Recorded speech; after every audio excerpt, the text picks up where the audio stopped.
అనేక మంది జీవితాల్లో ఈ రోజున ప్రపంచవ్యాప్తంగా అనేక మంది క్రీస్తు ప్రభు యొక్క దైవత్వాన్ని అంగీకరించి యేసు ప్రభు మార్గంలో నడుస్తున్నారు. గొప్ప ఉజ్జీవాన్ని చాలామంది అనుభవిస్తున్నారు. వారిలో చాలామంది ఇచ్చే సాక్ష్యాలు ఏంటంటే, ఆపద వచ్చినప్పుడు మేము మొర్రపెట్టినప్పుడు దేవుడు మాకు విడుదల ఇచ్చాడని.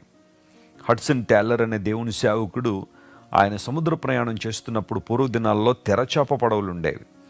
వాటిల్లో ప్రయాణం చేస్తుంటే ఆ మధ్యలోకి వచ్చేసరికి గాలి నిలిచిపోయింది.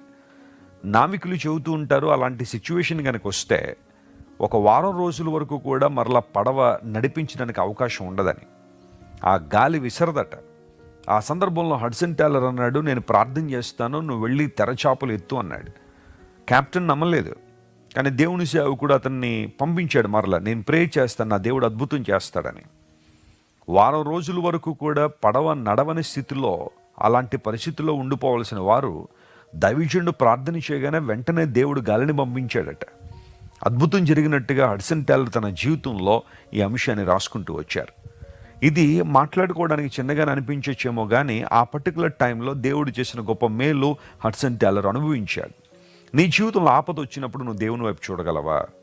ప్రతికూల పరిస్థితులన్నీ వచ్చినప్పుడు ఇంకెక్కడ నీకు సహాయం దొరకదు, ఎవ్వరు నీకు సహాయం చేయడానికి లేరన్న పరిస్థితుల్లో నువ్వు దేవుని వైపు చూడగలిగితే ఆయన నీకు సహాయం చేయగలరు. ఆయన నిన్ను విడిపించగలరు ఆపత్కాలంలో నీవు మొర్రపెట్టినప్పుడు.